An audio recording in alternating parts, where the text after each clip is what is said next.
crap with that up. It was all donated to us on our grant money or something. It was amazing. So okay, back to my lecture here. So this 3.5 inch by 3 square that I have load wood and ground contact support about 6,000 pounds. Okay, so that's based off of 500 psi load.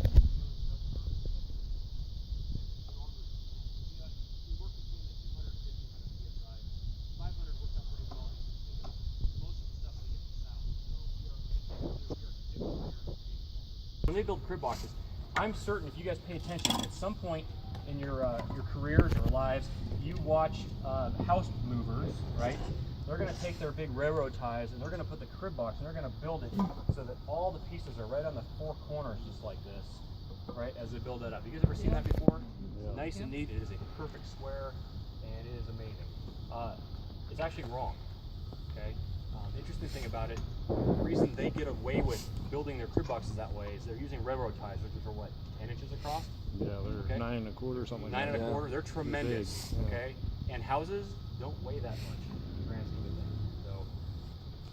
So wood weighs about 40 pounds per cubic foot. Right? It's about 1/12 the weight of steel. Steel is 490 pounds per cubic foot. Concrete right here is about 150 pounds per cubic foot. So you think about a wooden house, there really isn't a lot of weight there. So you can take and lift the house, and you can do all sorts of cribbing under there that's incorrect and be a-okay. It's not a problem. But when we start getting into heavier objects, we need to start looking at it and being more critical of how we're doing things. All right, the reason this is a problem is that we have it's called stress versus strain. There's a certain point where you start to compress the fibers of the lumber, right? And as it does that, it's going to compress down. And as we crush this, it's unconfined on this side. We have an unconfined load, and as we crush it down, this is going to want to teeter off of it and blow out. Does that make sense to everybody? Yeah. Okay.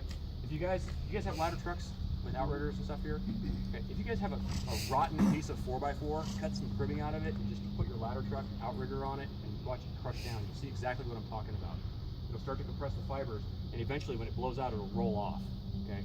We want to avoid that. So what we're going to do here is the rule is when we build our crib box, we have standard size is 24-inch pieces of cribbing. Okay. So 2 feet cribbing works out pretty well, plus or minus some. We like to inset this at least one dimension, so about 3.5 inches like that, or 4 inches, you know. So essentially what we're creating here is a 16-inch box on the inside. Does that make sense to everybody?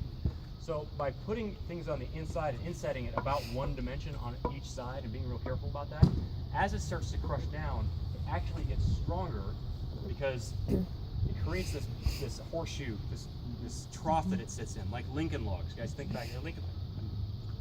Most of you guys have seen it. You guys have seen a Lincoln log before? Oh, yeah. Yeah, okay. Just making sure. I'm starting to find that it's like people are like, Lincoln log, what? No, they remade them. Did they remake them? Yeah. Okay, I don't have kids, so I don't know. It's like Tinker Toys. Yeah. So anyway, you start to have these notches that it'll actually sit into. Okay, it'll actually get stronger to the point until the wood actually will just fragment, right? So you've got this building of strength. You have what's called an elastic. So when you start to compress on this, there's an elastic phase where elastic is I push on this and I let go and the wood reforms itself. Okay, it's a non-permanent dimple. It starts to get to the plastic phase, and plastic is when I push on this, add a bunch of force, and I compress it so much that when I let go, there's a dimple in there. It's permanent. Okay, and then it goes to failure at that point.